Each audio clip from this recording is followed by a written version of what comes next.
Welcome to the JMC True Crime Channel. Thank you so much for joining me. Today's case revolves around one of the most notorious serial killers. You've likely heard this story before, but you have never heard it from me. This particular killer's name is synonymous with mutilation, cannibalism, and necrophilia. So, strap in and let's get stuck in.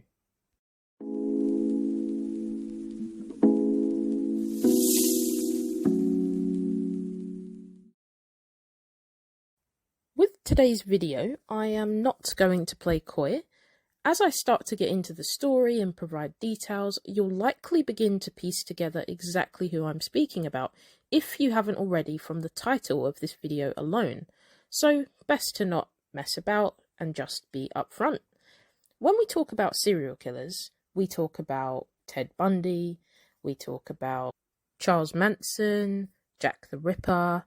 We also talk about Jeffrey Dahmer. And Jeffrey Dahmer is exactly who we'll be speaking about today. Now, for those that know, Jeffrey Dahmer's crimes spanned from 1978 to 1991. And yet, here we are in 2022, and we still heavily discuss him and his crimes. His crimes are the stuff of nightmares. And Jeffrey Dahmer lives on in his infamy. So, let's go further behind the curtain. Let's dig a little deeper. Let's get into it. Jeffrey Lionel Dahmer was born on the 21st of May 1960 in Milwaukee, Wisconsin in the US. His mother was Joyce Annette Flint, who was a teletype machine instructor, and his father, Lionel Herbert Dahmer, a chemistry student. Now, there are some conflicting reports with regards to how Jeffrey was treated as a child. Some say he was deprived of attention, others say he was adored and doted on. Regardless, the consistent part of the reports were that his mother was known to be a bit of an attention seeker.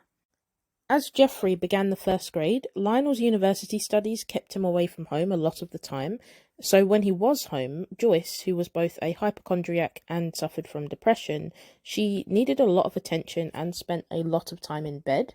For those that don't know, hypochondria is a psychological disorder characterized by excessive preoccupation with one's health, and that was the case for Joyce. It has been noted that Joyce attempted suicide via Equinil. Equinil contains meprobamate, which affects chemicals in your brain that may become unbalanced and cause anxiety. Overdosing on this can lead to death. Thankfully for Joyce, this did not happen. She did survive. However, this attempt, along with the matters of Lionel working from home, did lead to a lot of, you could say, neglect in the Dahmer home. Jeffrey appeared to not receive much attention from his parents because they both had so much going on as individuals, and with regards to their marriage was really struggling. Jeffrey had always been described as a happy and energetic child. However, that did change shortly before his 4th birthday, as he had been due to undergo a double hernia surgery. After the surgery, he was no longer the happy, beaming, positive boy that everyone had described him to be. He became notably subdued. One of his elementary school teachers would regard him as shy and quiet, and even detected what she believed to be signs of neglect, likely due to Joyce's illnesses, and the symptoms of which only grew worse once she became pregnant with her second child, her second son. In October of 1966, the family moved to Doylestown, Ohio, and in December of that same year, they welcomed their second child. The family, the parents, Joyce and Lionel, did worry about Jeffrey's reaction to having a younger sibling, because now he would have to share whatever attention he did receive with someone else. In an attempt to mitigate any jealousy from Jeffrey, Joyce and Lionel allowed him to name his baby brother, and Jeffrey chose the name David. Jeffrey and David would go on to have your typical sibling relationship. There was a lot of love, maybe a little bit of hate, but you know, that's part of the package. When you do have a sibling, I should know. Big brother, if you're listening to this, I love you, deep down. Way deep down. Anyway, After David's birth, the family would move a few more times before eventually settling in Bath, Ohio in 1968. Lionel had earned his degree, so he started to work as an analytical chemist. The home stood in about 1.5 acres of woodland, and there was a small hut that was a very short walk from the home, and this is where Jeffrey began to collect large insects such as dragonflies and moths, and even the skeletons of small animals such as chipmunks and squirrels. Jeffrey would leave some of the remains in jars of formaldehyde and leave them within the hut. Formaldehyde is a carcinogenic and it is highly toxic. It's commonly used as a disinfectant and also as a preservative in mortuaries and medical laboratories. Bear this in mind because, well, this is going to be important later. Jeffrey's fascination with dead animals began from a very early age, likely when he saw his father removing animal bones from beneath the family home. Jeffrey became very intrigued by the sounds that bones made when they crack. He would also search underneath the family home for any extra bones, because he wanted to explore the bodies of live animals and discover what their insides looked like. It was a compulsion for him. A pivotal moment in Jeffrey's young life was when he and his family were sitting down for dinner. They had chicken, and Jeffrey asked his father what would happen if the chicken bones were to be placed in bleach. Now Lionel, he was taken aback but also happy by the question because he believed that his son was demonstrating some scientific curiosity. So he demonstrated how to safely bleach and preserve animal bones. Jeffrey then incorporated these techniques into how he preserved the bones of animals that he came across or killed and added to his collection.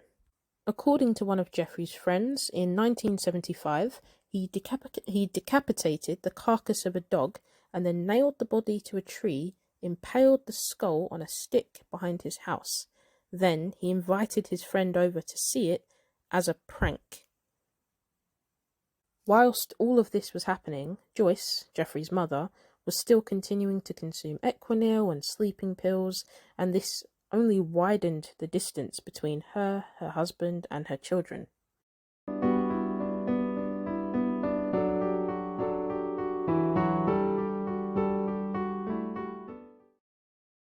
Nevertheless, Jeffrey's fascination with death continued.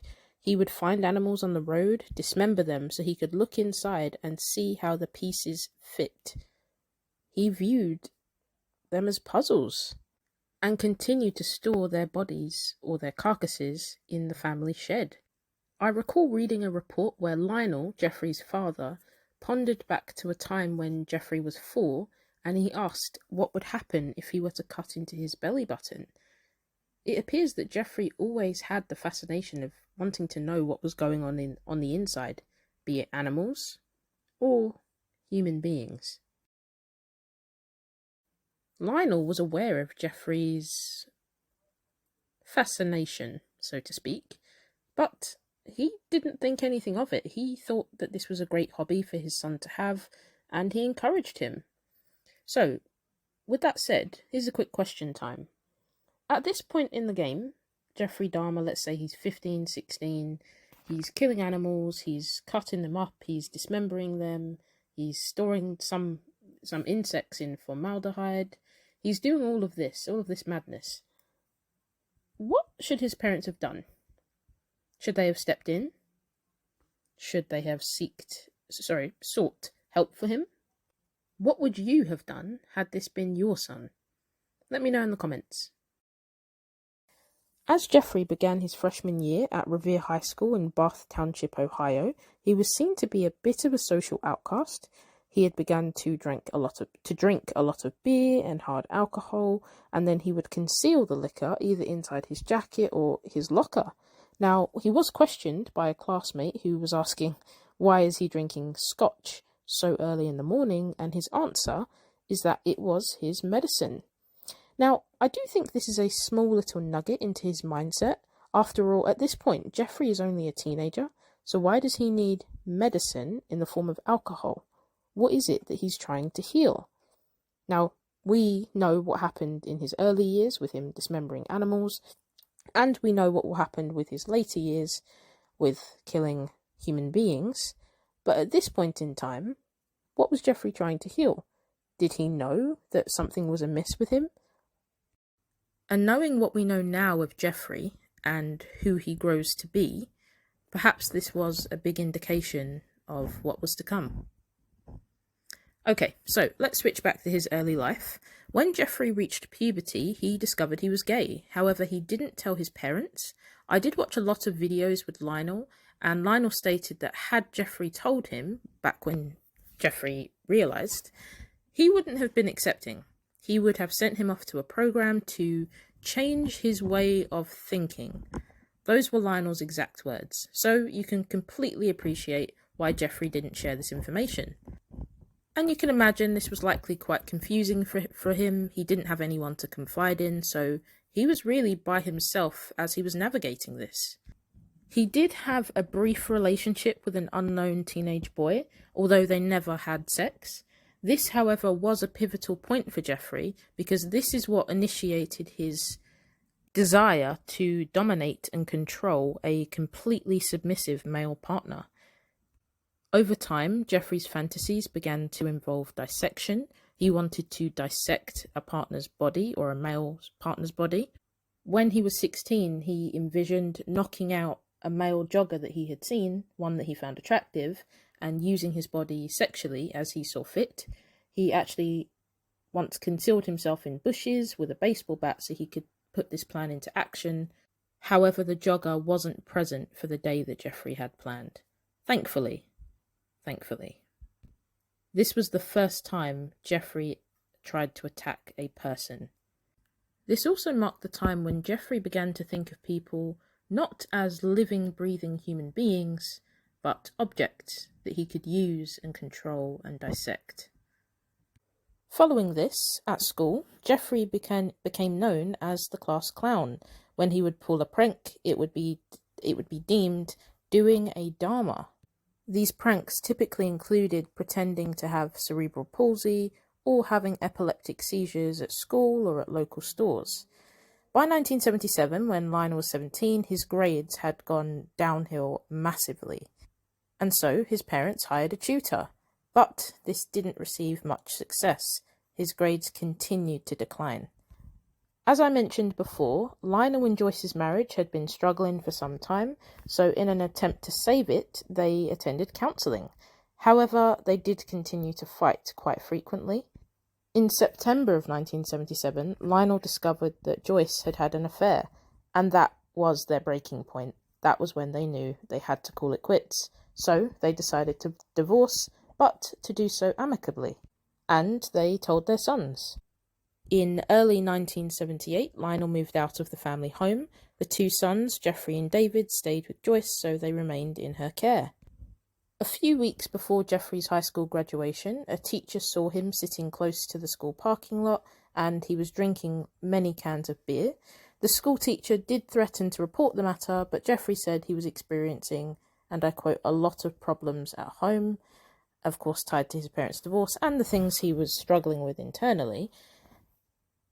And so the teacher did not report the matter. On the 4th of June 1978, Jeffrey graduated. He was newly 18 and remained in the family home. Lionel and Joyce finalised their divorce on the 24th of July 1978, and Joyce was awarded custody of David and alimony payments. Only 3 weeks later from Jeffrey's graduation would be the start of his heinous crimes.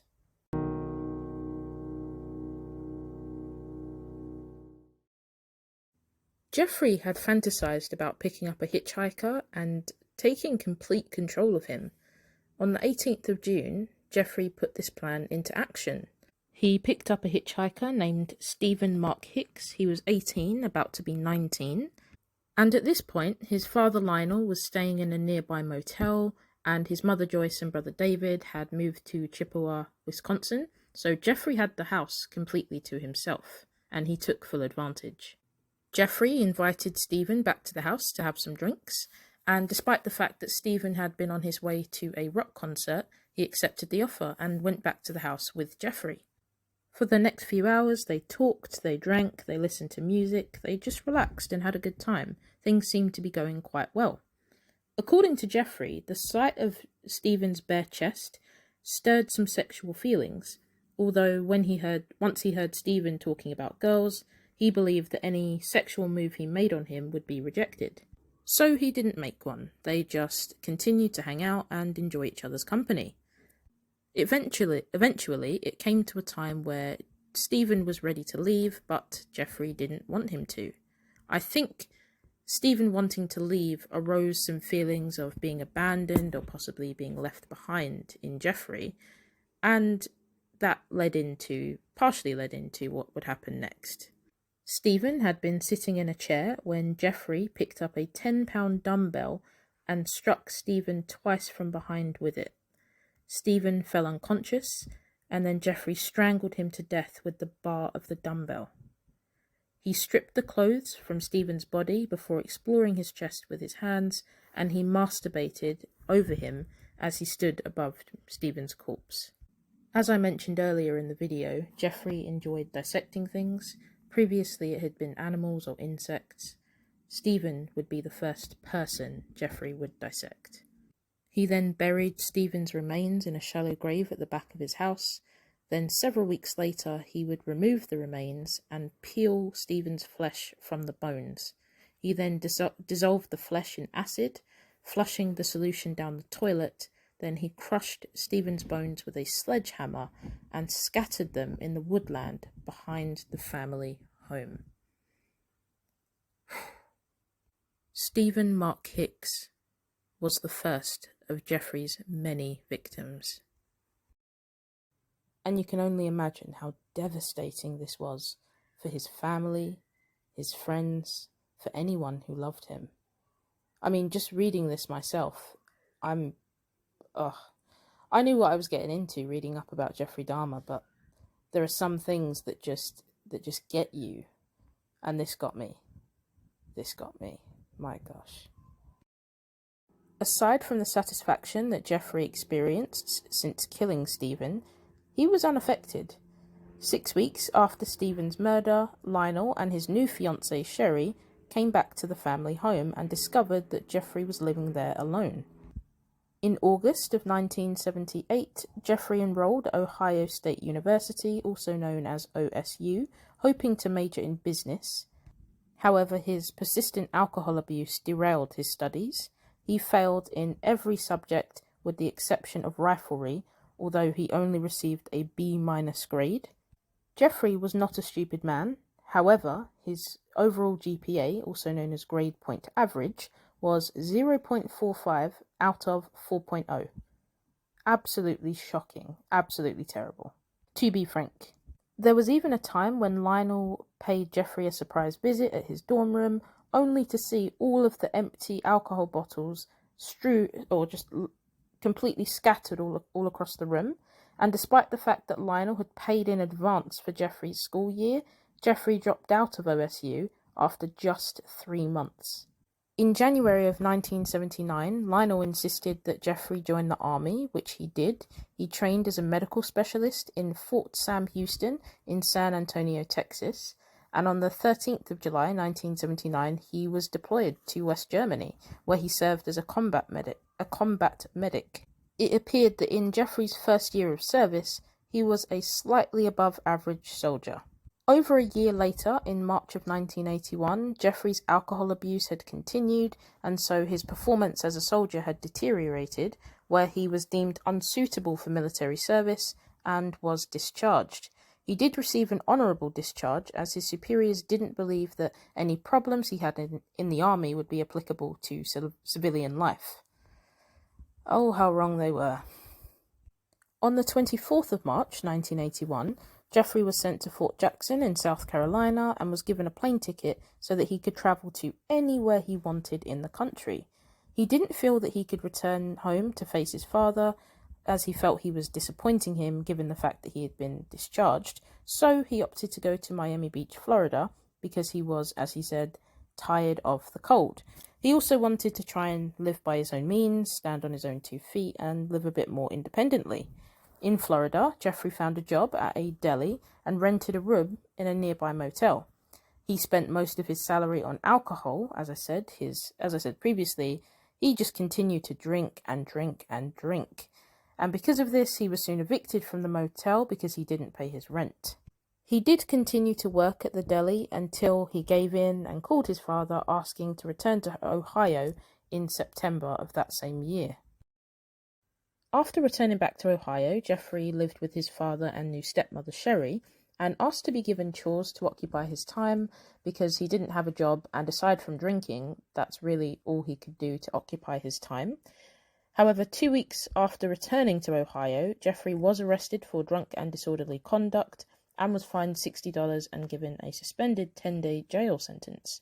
Lionel tried to get Jeffrey off of the alcohol but was unsuccessful.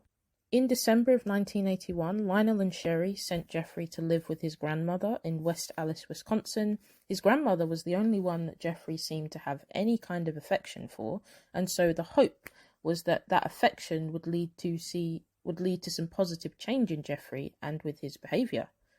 And I think initially you could argue that it did. Things were quite harmonious. He would go with his grandmother to church, he did chores, he was proactively looking for work, and he followed her house rules, although he did continue to drink and also to smoke.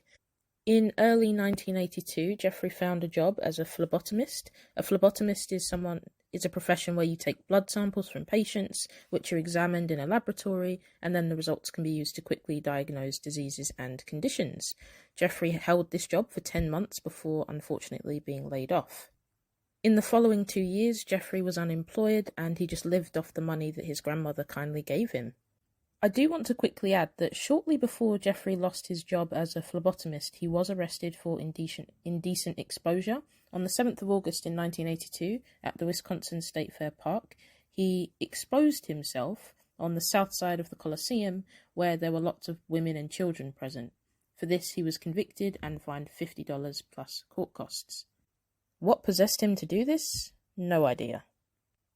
In January of 1985, when Jeffrey was 24, he found a job as a mixer in a chocolate factory in Wisconsin, where he worked from 11 p.m. to 7 a.m., 6 nights a week, and he had Saturday evenings off. Jeffrey recalls a time where he was propositioned by a man.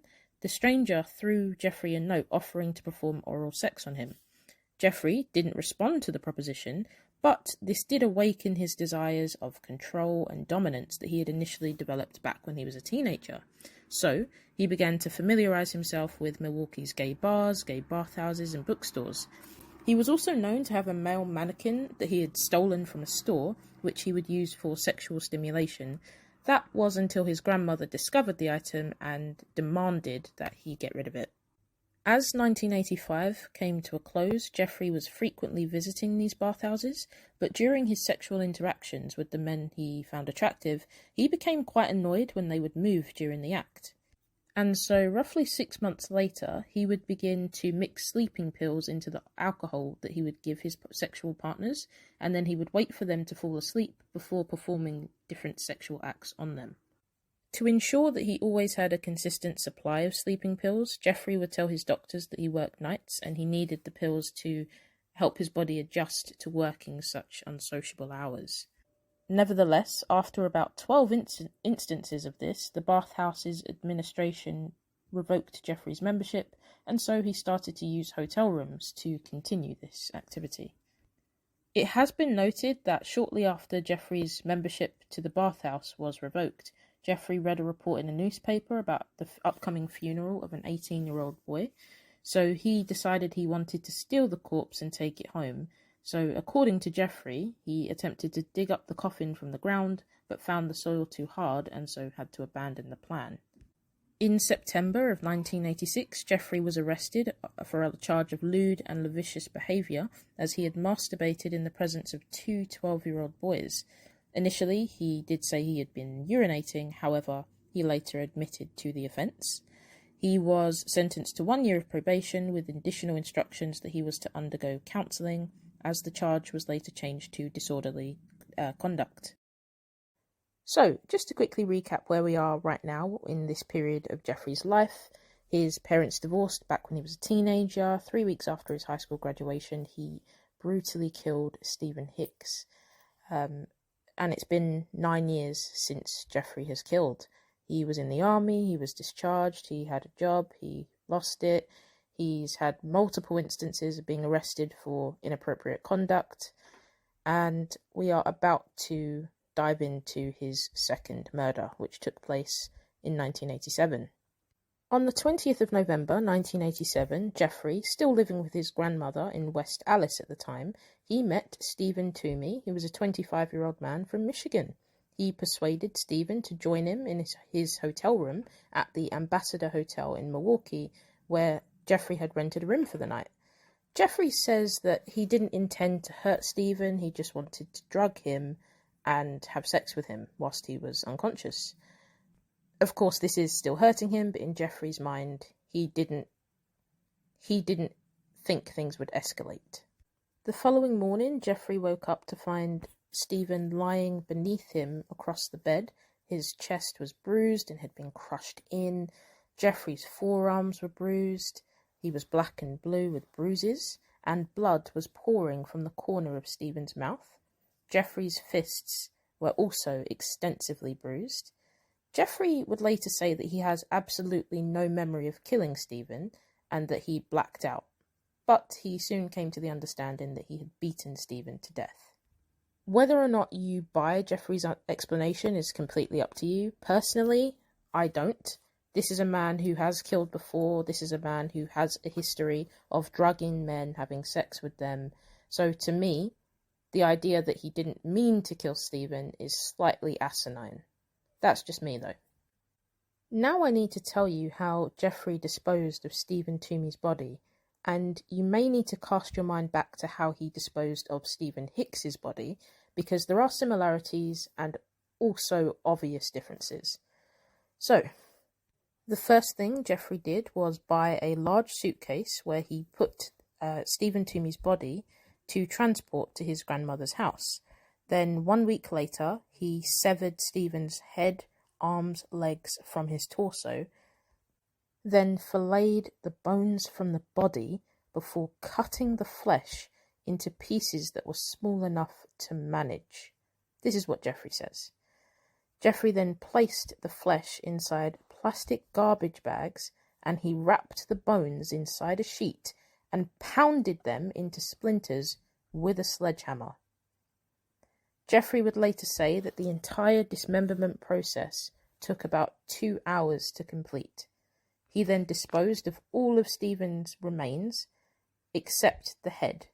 He kept the head, but disposed of the remainder of Stephen's body in the trash. For the next 2 weeks following Stephen's murder, Jeffrey kept his head wrapped in a blanket. What he then did was boil Stephen's head in a mixture of Soilex, which is an industrial detergent, and bleach in an effort to retain the skull. Cast your mind back to Jeffrey's childhood when he would ask his father about how to preserve things. This is Jeffrey putting that into practice. The reasoning why Jeffrey wanted to keep Stephen's head was because he wanted to use his head as stimulus for masturbation. Eventually, though, his skull was too brittle from the bleaching process, and so Jeffrey pulverized it. He crushed his skull into tiny little pieces and then disposed of it. Disposed of him. Stephen. The reason why Jeffrey didn't kill again, immediately that is, after killing Stephen Hicks in 1978, wasn't because he felt remorse or had a fear of getting caught. It was merely because he felt that he didn't have the time. He had distractions that got in his wake. But now, in 1987, since killing Stephen Toomey, he was obsessed. He was obsessed, and he would continue this spree for years after that.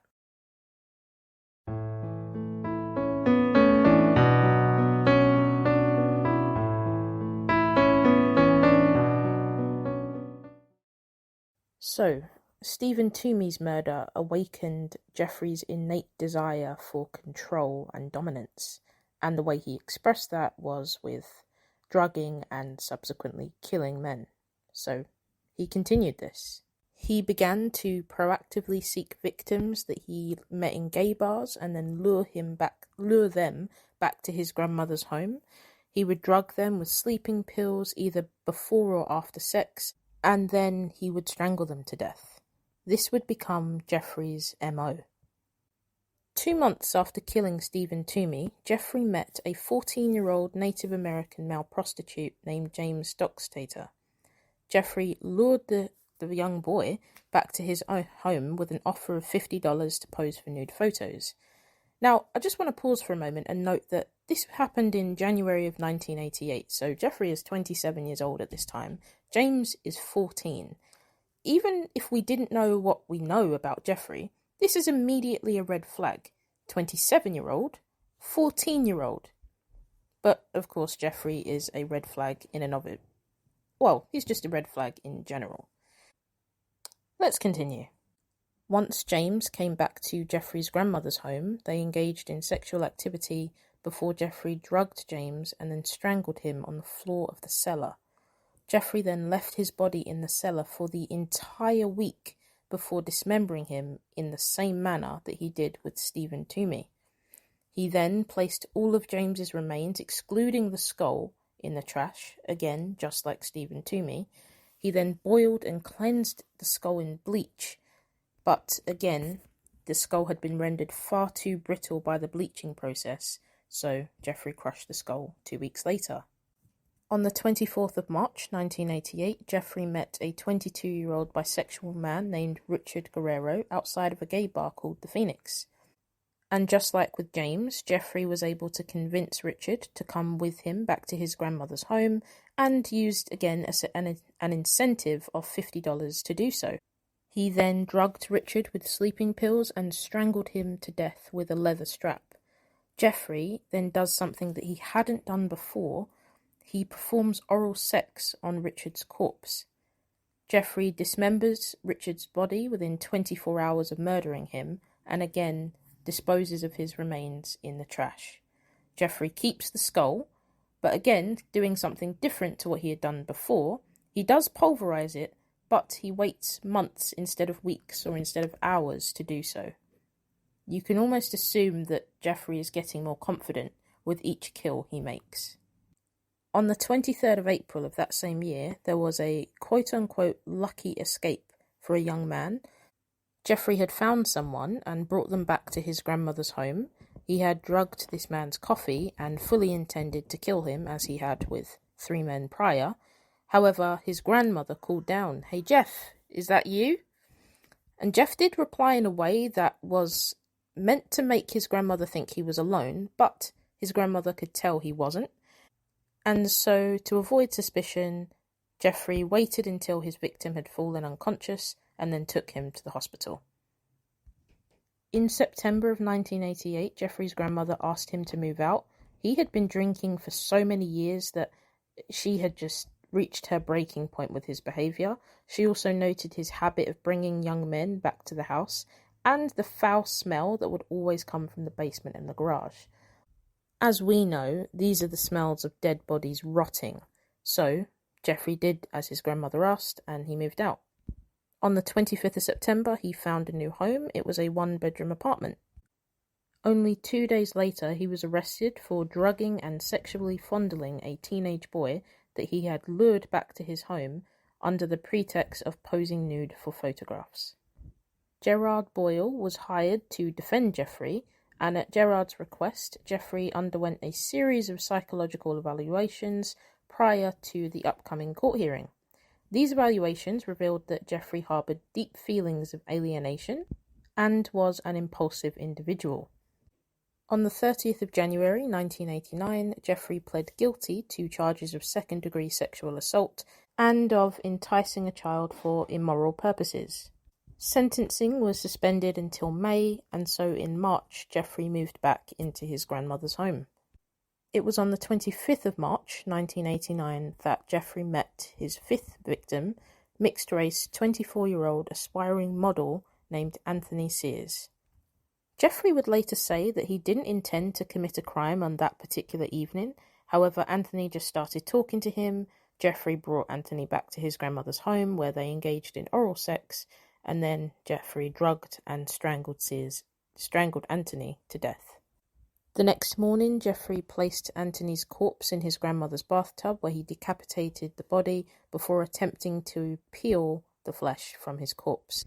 Once all of the flesh had been stripped, he pulverized the bones and disposed of his remains in the trash. Jeffrey would later say that because he found Anthony to be so attractive, that he was the first victim where he actually permanently retained a body part. He kept Anthony's head and genitalia in acetone and stored them in a wooden box, which he would later put inside his work locker. And when he would move from his grandmother's home to a new address the next year, he would take the remains with him. So, now comes the time for Jeffrey's sentencing for the second-degree sexual assault and for enticing a child for immoral purposes.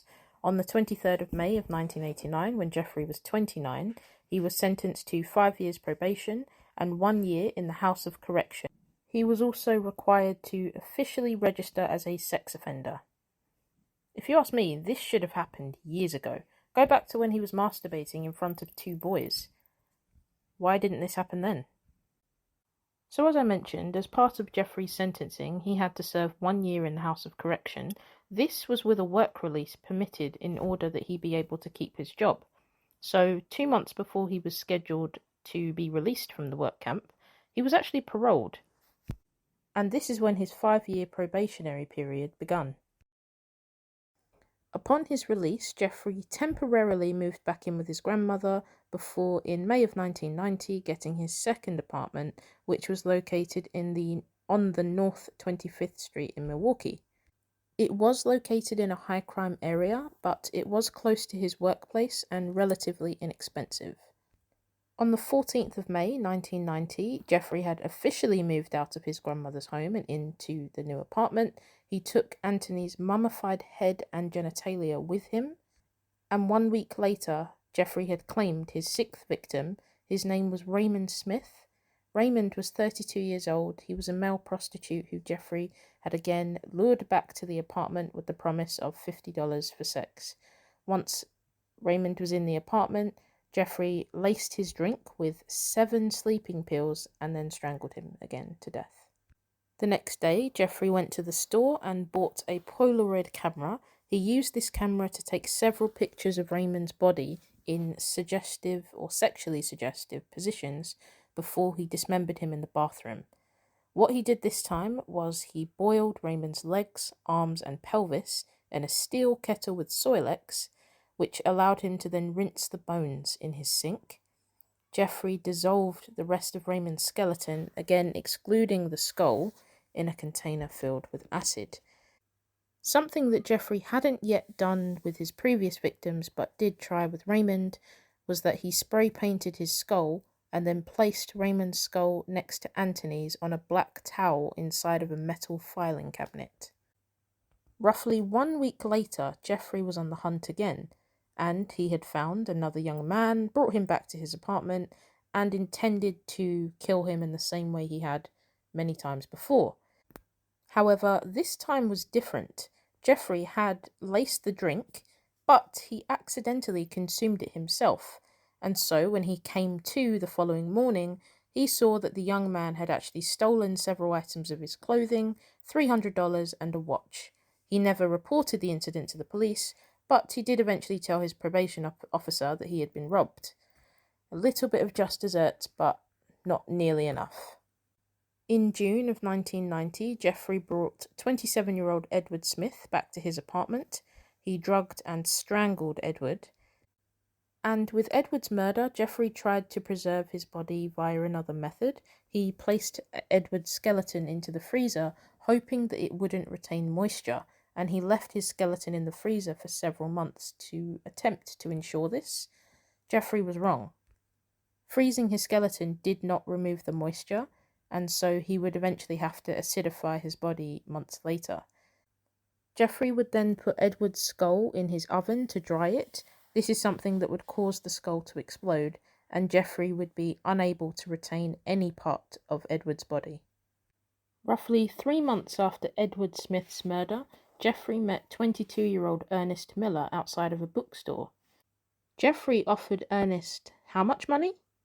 You guessed it, $50 to incentivize him to come back to his apartment. and he did. Jeffrey wanted to perform oral sex on Ernest, and Ernest rebuffed him, saying, "That'll cost you extra." So Jeffrey gave Ernest a drink which had been laced with 2 sleeping pills. Because Jeffrey only had 2 sleeping pills left, he decided to kill Ernest by slashing his carotid artery with the very same knife that he would use to dissect all of his victims' bodies. Ernest died within minutes. Just as he had with Raymond Smith's corpse, Jeffrey posed Ernest's corpse for sexually suggestive photos with his Polaroid camera. And, as he had many times before, Jeffrey placed Ernest's body into the bathtub to begin dismembering him. Jeffrey later said that he was repeatedly kissing and talking to Ernest's head whilst he dismembered the remainder of his body. He wrapped Ernest's heart, biceps, and portions of his flesh in plastic bags and placed them in his fridge so that he could later eat them. He boiled the remaining flesh and organs into a jelly-like substance using Soilex, and then was able to rinse the rest of the flesh off of his skeleton, which he hoped to retain. Jeffrey then placed the bones in a light bleach solution for 24 hours, and Ernest's severed head was placed initially in the refrigerator before also being stripped of the flesh and then painted and coated with enamel. You can just tell how Jeffrey's preservation process, I guess we're going to call it, has evolved each time he kills, every time he does. 3 weeks after killing Ernest, on the 24th of 1990, Jeffrey met a 22-year-old man named David Thomas. Like he has many times before, he persuaded David to come back to him to his apartment for some drinks, and again offered some money if he would pose for some photographs. Jeffrey spiked David's drink once they were back at his apartment, and David fell unconscious. Jeffrey didn't feel sexually attracted to David, and so did ponder letting him go, but was fearful that David would be angry if he awoke to find out that he had been drugged. So what does Jeffrey do? Jeffrey strangled him to death and dismembered his body. Jeffrey did not retain any of his body parts, nor did he even attempt to. What he did do was take photographs of the dismemberment process, and this would later help when it came to identifying David. Jeffrey wouldn't kill again until February of 1991. This was not from a lack of trying. There were at least 5 occasions where he tried unsuccessfully to convince men to come back to his apartment. He was also said to have been experiencing some suicidal thoughts during this period of time. He relayed feelings of anxiety and depression back to his probation officer all throughout 1990. From February of 1991 till July of that same year, Jeffrey would go on to kill 8 more young men, or in some cases, boys. He killed 17-year-old Curtis Strawghter, 19-year-old ERROL LINDSEY, Tony Hughes, 14-year-old Conorak Synthesymphone, Matt Turner,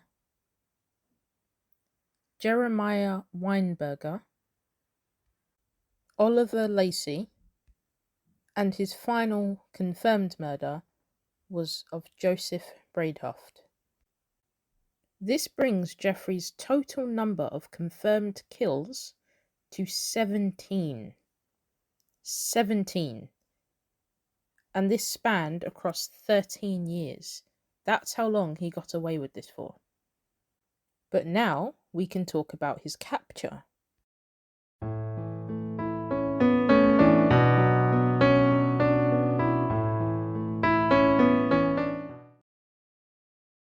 The 22nd of July 1991 was the day that Jeffrey's house of cards would finally start to crumble.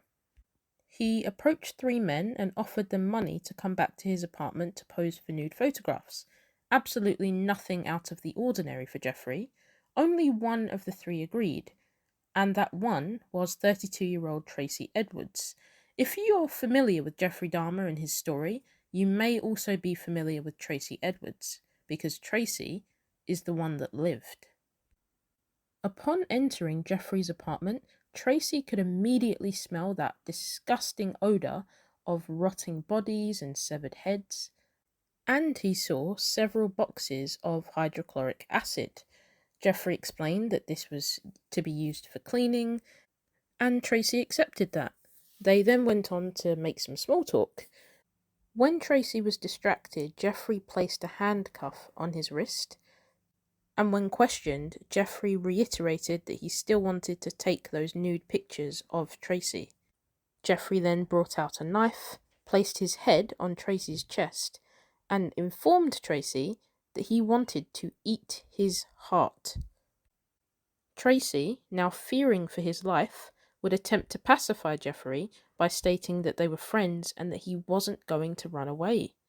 Once Jeffrey had been lulled into a false sense of security, Tracy seized the moment. He punched Jeffrey and he ran out of the front door. Approximately at 11:30 p.m. on that same night, Tracy found two police officers and explained his ordeal.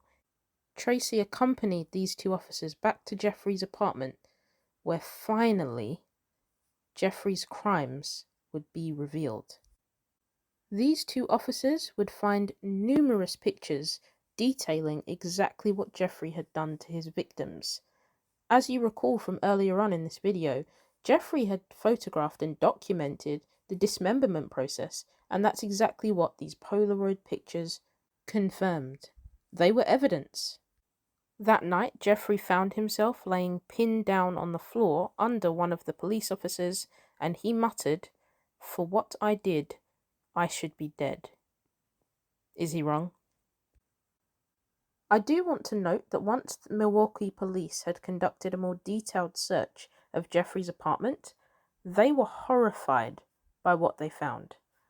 They found a pair of severed hands, two entire skeletons, two penises, a mummified scalp, a total of 7 skulls, and 3 dismembered torsos.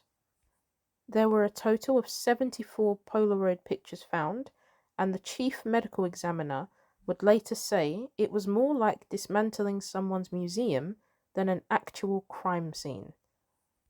Let that sink in. By the 22nd of August 1991, Jeffrey had been charged with 15 counts of first-degree murder in Wisconsin. He was not charged for the attempted murder of Tracy Edwards, nor for the murder of Stephen Toomey.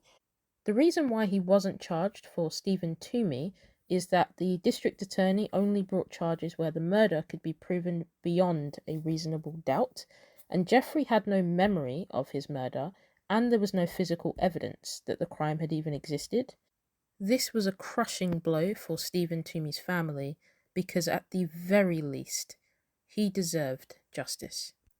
On the 13th of January 1992, Jeffrey pled guilty but insane to 15 counts of murder. Jeffrey's trial began on the 30th of January 1992 and concluded 2 weeks later. On the 15th of February, the jury had reached a verdict. Jeffrey was ruled to be sane and not suffering from a mental disorder at the time of the 15 murders.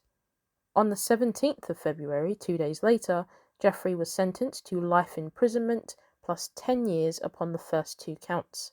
The death penalty had been abolished back in 1853, so capital punishment was not an option at this time. 3 months later, Jeffrey was extradited back to Ohio to be tried for the murder of his very first victim, Stephen Mark Hicks, from 1978. The court hearing only lasted approximately 45 minutes, and Jeffrey pled guilty. On the 1st of May 1992, Jeffrey was sentenced to a 16th term of life imprisonment. Jeffrey would serve his sentence at the Columbia Correctional Institution in Wisconsin. For the first year, he was placed in solitary confinement due to concerns for his physical safety. In the following few years, Jeffrey devoted himself to Christianity and became a born-again Christian. On the 28th of November 1994, when Jeffrey was 34, he had been assigned to his work detail.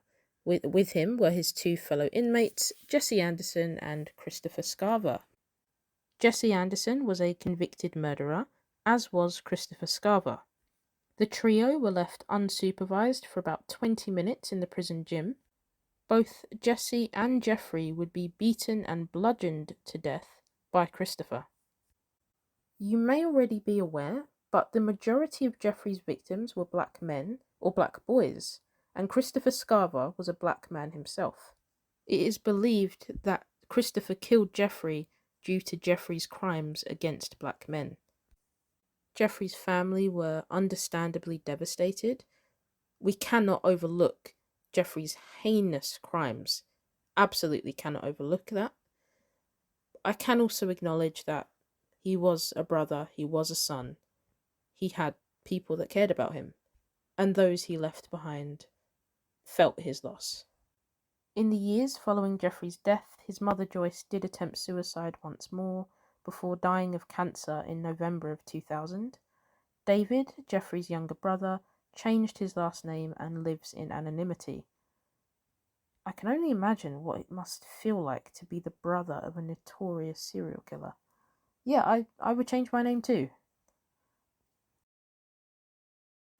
So, there we have it, folks. That was the story of Jeffrey Lionel Dahmer. Woo! That was a big one. But thank you for hanging on for those that did. I know this was a bit of a long one, but there was just so much to cover.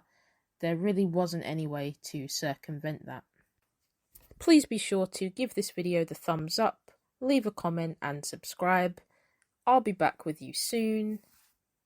JMC is out.